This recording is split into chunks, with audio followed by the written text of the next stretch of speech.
de 2014.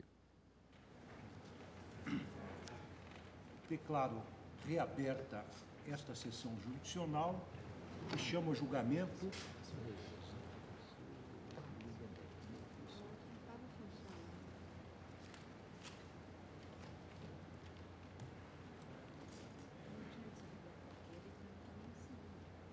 sustentação oral, né?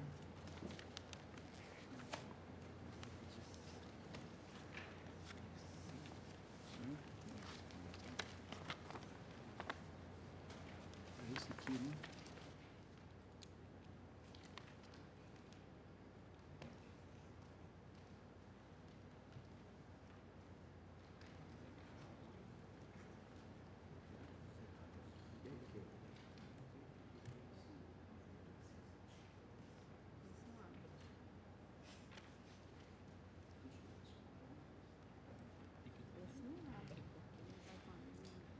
Eu chamo a julgamento com sustentação oral a petição 4.868, que provém do Paraná, sendo o relator o eminente ministro Roberto Barroso.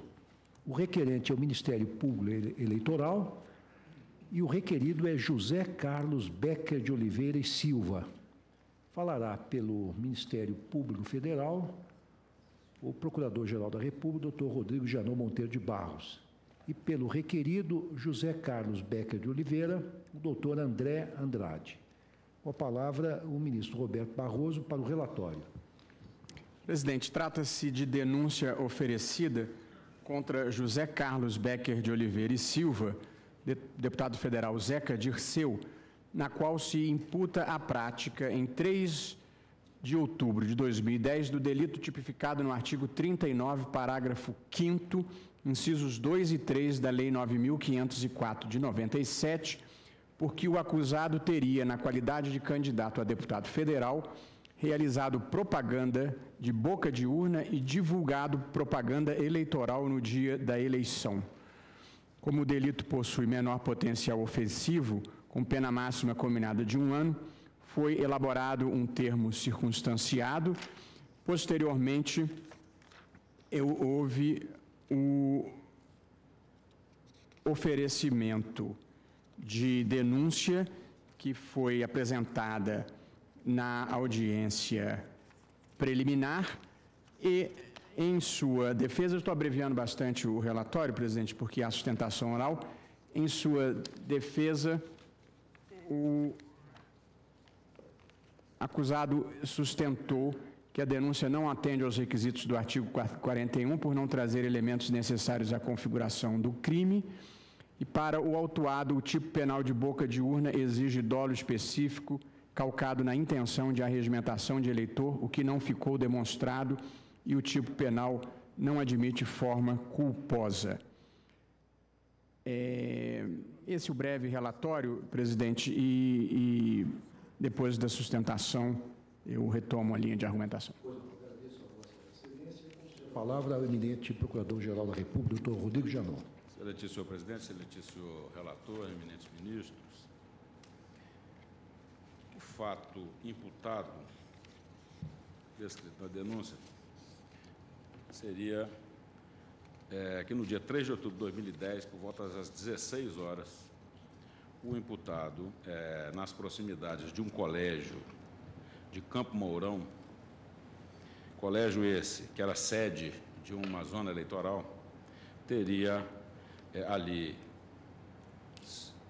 se dirigido com suas identificações de candidato, identificação de sua indumentária, camiseta, etc., e ali cumprimentado e conversado com eleitores, mesários, etc.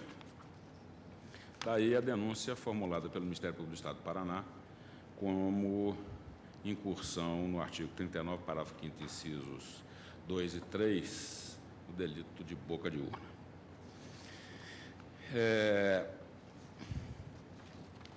De início, observo que a denúncia atende formalmente aos requisitos da peça acusatória, estando em perfeita harmonia com o disposto no artigo 41 do Código de Processo Penal, vez que qualifica o acusado, classifica o crime, descreve o fato, e indica testemunhas, enfim, a denúncia é formalmente perfeita.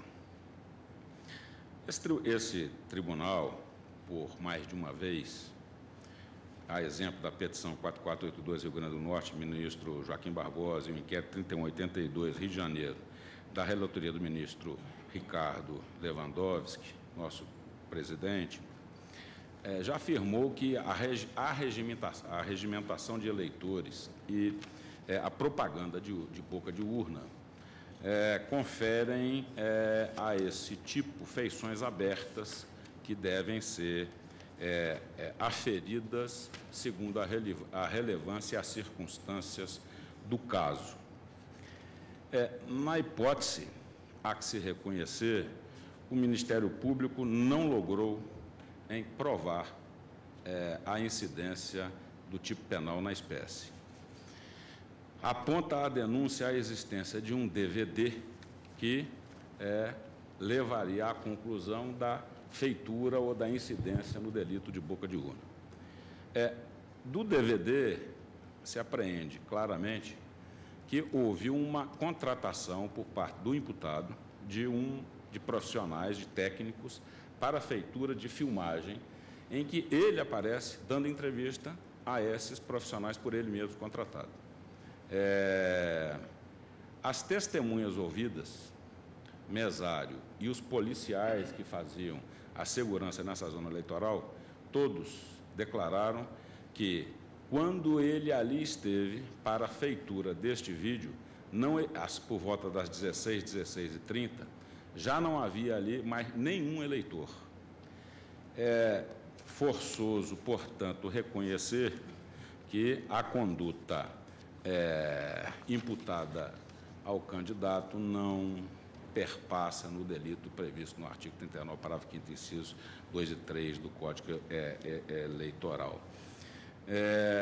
E observo, finalmente, que o entendimento jurisprudencial, pelo fato dele portar camiseta e identificações da sua campanha, a jurisprudência é tranquila em admitir o fato, porque o candidato é o próprio fiscal nato da regularidade do certame ao qual ele concorre.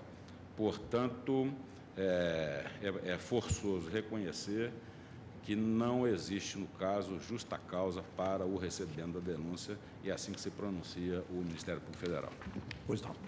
Então, o Ministério Público pronuncia-se no sentido da inexistência de justa causa para o prosseguimento da ação penal. O eminente advogado prosseguirá? Vai fazer sustentação oral? Então, apenas registrar, Excelência. concedo a palavra a Vossa Excelência. Muito obrigado. Muitíssimo senhor, ministro presidente, ilustríssimo representante do Ministério Público, em nome de quem cumprimento, felicito a instituição e louvo a lealdade com que fez o pronunciamento. Diante das palavras do Ministério Público, acho que é desnecessário qualquer sustentação aqui, inclusive pelo adiantado da hora. Então, apenas reiterando pela não acolhimento da denúncia diante da ausência de justa causa. Assim que se pronuncia. Agradeço a Vossa Excelência e concedo a palavra ao eminente relator, ministro Roberto Barroso. Presidente, eu vou ler apenas a ementa do meu voto, que é na mesma linha do Ministério Público, e se algum dos colegas tiver necessidade de algum esclarecimento, eu o darei com muito prazer. A ementa do meu voto é denúncia, imputação de prática de boca de urna e de divulgação irregular de propaganda eleitoral. Peça acusatória que descreve condutas atípicas. 1. É atípica a conduta do candidato, que se limita a cumprimentar pessoas em mais de uma zona eleitoral, estando acompanhado de correligionários e portando broche da sua campanha. 2. A falta de justa causa para o início da ação penal conduz à rejeição da denúncia.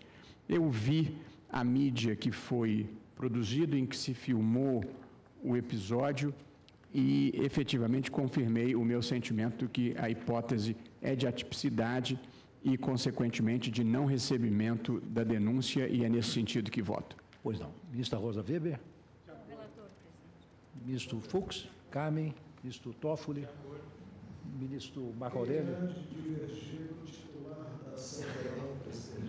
Pois não, ministro Celso de Mello. Apenas uma observação, senhor presidente. Como o eminente relator entende que o fato é destituído de tipicidade penal, eu acho que seria o caso de absolvição e não de rejeição da denúncia. E absolvição com base no... Eu estou de acordo. Que eu olhei até a jurisprudência, é excepcional na jurisprudência do Supremo este encaminhamento, mas eu pessoalmente concordo com ele. Na verdade, a jurisprudência do Supremo tem admitido essa possibilidade, tanto que hoje a Lei 8.038 de 90, artigo 6º, caput, parte final, permite que nesta fase preliminar do processo penal de conhecimento, o tribunal possa até mesmo, aspas, absolver, fecha aspas, o denunciado que nem ainda ostenta a condição de réu.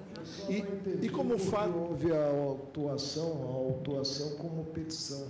Mas de qualquer maneira, há uma denúncia, entendeu-se que mais do que inadmissível, ela veicula a imputação de um fato destituído de tipicidade penal. Então, a mim me parece que um juízo absolutório, com apoio no artigo 386, inciso 3º, absolve-se quando não constituir o fato infração penal.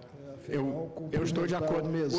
Já é a segunda vez hoje que eu sigo a jurisprudência e Vossa Excelência encaminha diferentemente, mas eu estou de acordo com esse encaminhamento, de modo que se o tribunal estiver de acordo com essa absolvição sumária, eu encaminho dessa forma, porque acho até que é tecnicamente... E é até melhor, porque aí produz coisa julgada material. Coisa julgada material, exatamente. Então, estamos encaminhando pela absolvição e não pela rejeição da denúncia. Combinado. Pois não. Então, eu me ponho de acordo também, proclamo o resultado. Presidente, fica o registro dos cumprimentos ao senhor advogado, que não tomou o nosso tempo. Pois não. Cumprimentado, então, formalmente, em nome da Corte, eminente advogado, que não tomou o tempo da Corte, mostrando compreensão digna de ser imitada. Bem, proclamo o resultado. A Corte absolveu o acusado com fundamento no artigo 386.3 do Código de Processo Penal, por unanimidade. Chama a julgamento, agora, ação penal 679, sendo o relator eminente ministro Dias Toffoli, a ação provém do Rio de Janeiro, sendo o revisor ministro Luiz Fux. O autor é o Ministério Público do Estado do Rio de Janeiro, figura como réu Luiz Lindenberg Farias Filho. Haverá sustentação oral também, pelo Ministério Público falará o doutor Rodrigo Janot Monteiro de Barros, pelo réu o doutor Celso Sanches Vilardi. Com a palavra, o eminente relator. Para o relatório. Presidente, hoje na Justiça Eleitoral nós estamos num dia um pouco atípico. Ante os acontecimentos, eu vou pedir licença para me deslocar para o Tribunal Superior. Pois não, eu agradeço a presença de Vossa Excelência e seja bem sucedido nas suas atribuições no TSE. Presidente, eu não vou participar desse julgamento. Vossa Excelência não participa. Por motivo de foro íntimo. Temos 6. É uma Temos questão quórum. simples, tão simples como Pois não, o anterior. uma questão simples. Vossa Excelência então pode resumir o relatório. Eu resumo e acho que haverá um cerceio aceitado pela defesa. Porque o meu voto já foi divulgado em julgamento anterior para os colegas. Esse feito foi colocado como questão de ordem a julgamento. Por quê? O acusado encontra-se denunciado por desobediência. O Ministério Público mandou um ofício à Prefeitura de Nova Iguaçu. E dentro do prazo que teria para responder, não teria recebido resposta. E aí o Ministério Público denunciou lá na origem, quando ainda não havia foro de prerrogativa, o acusado, por crime de desobediência. Desobediência à prestação da informação requerida. Ele apresentou, na forma do 396, a defesa prévia. Sobreveio a diplomação, o processo veio para cá. Não havia análise do 397, que é aquela possibilidade de absolvição sumária, que aqui, num precedente de Vossa Excelência, ministro Lewandowski, ora na presidência, se decidiu que ela tem que ser aplicada aqui. Então, se recebemos nesta fase, nós temos que analisar. Então, eu trouxe o feito em questão de ordem, distribuí o voto a Vossas Excelências, indo exatamente no sentido da improcedência, resolvendo a questão de ordem no sentido da improcedência, porque não houve dolo, não há má-fé, não há configuração do delito.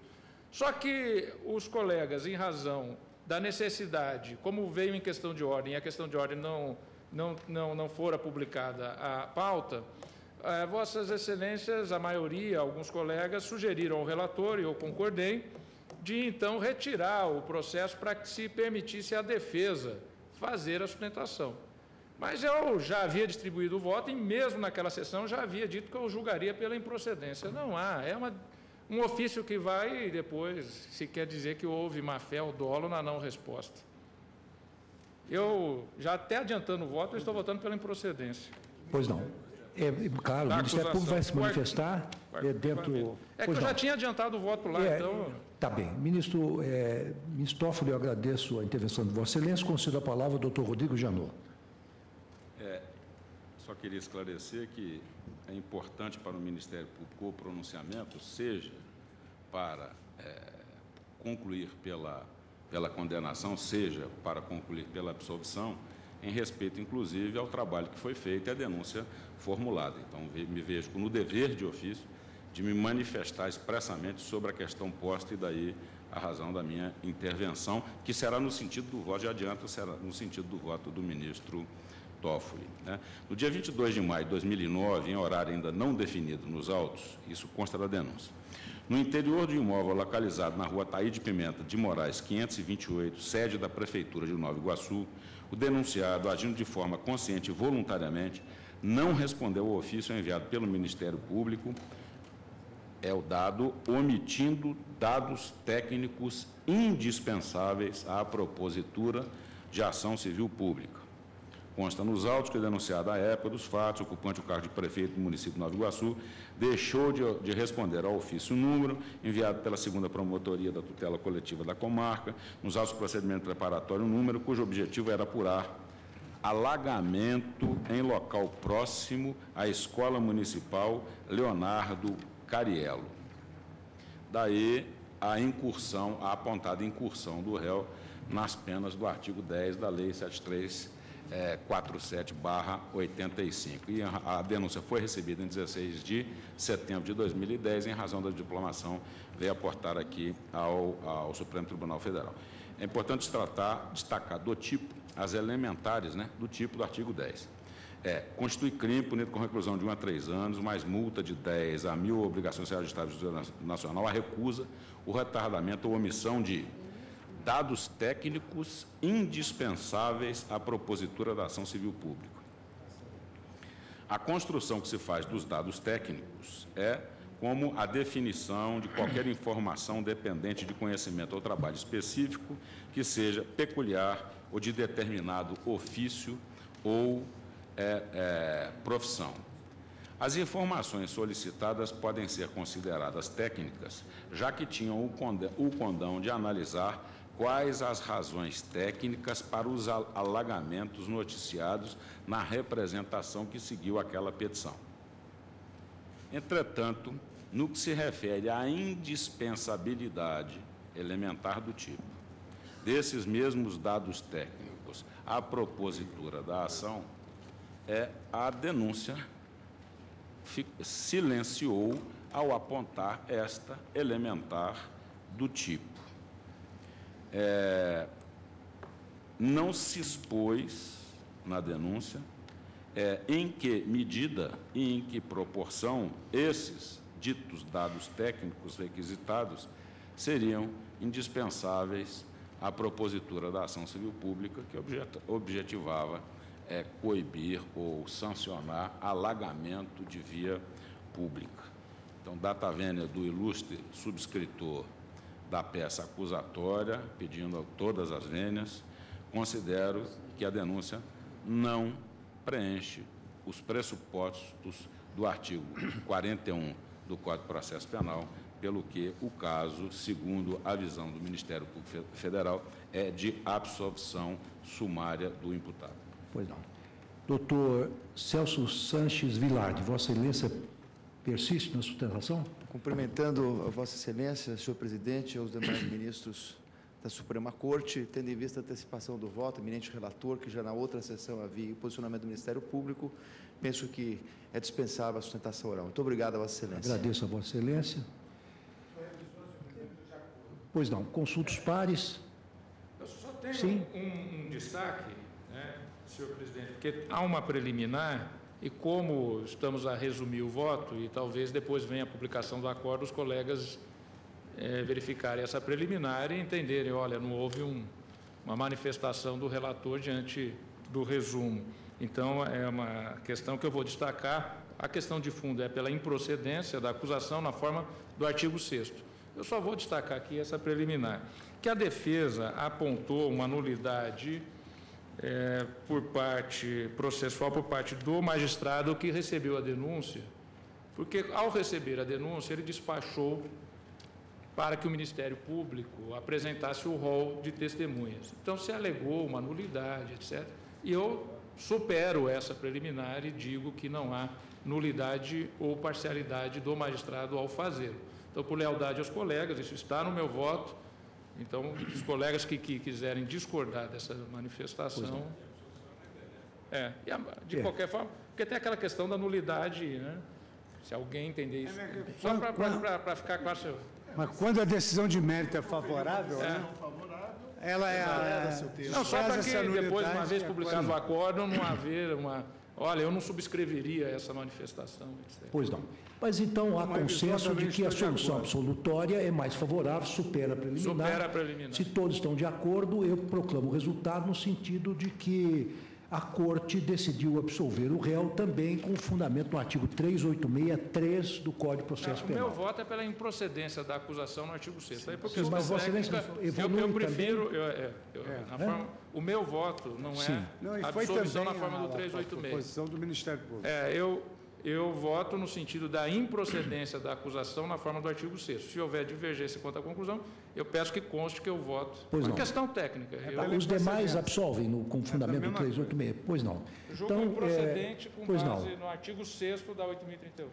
Bem, então proclamo o resultado.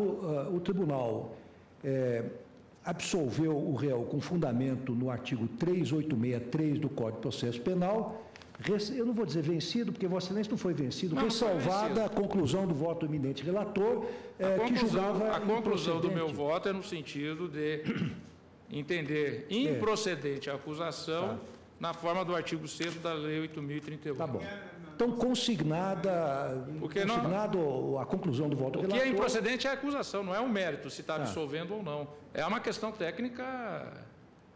Não, mas a improcedência da acusação leva... Não. É uma coisa, outra coisa, outra coisa. Bem, é uma eu gostaria que constasse que eu voto no sentido da improcedência da acusação. Eu estou proclamando, então, o resultado do julgamento nesse sentido.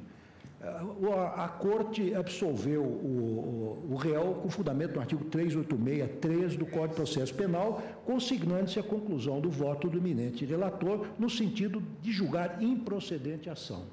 Porque Sua Excelência não foi vencido tecnicamente. Na verdade, a absolvição é uma consequência da improcedência. Pois é. Uma coisa vem primeiro que a outra, por isso que julgada material. Pois não. Então, está bem assim? Fica apenas consignado, Vossa Excelência foi vencedor também com o voto que trouxe, e apenas uma questão, digamos assim, de técnica jurídica. Com a anuência dos pares, eu declaro encerrada a sessão. Se não houver mais nada urgente a votar, agradecendo a presença de todos, inclusive do advogado. E por aqui vai ficando esta edição de Direto do Plenário. Assista à cobertura completa dos acontecimentos nesta sessão plenária no Jornal da Justiça, segunda edição. Obrigado por estar conosco e continue aqui, na TV Justiça.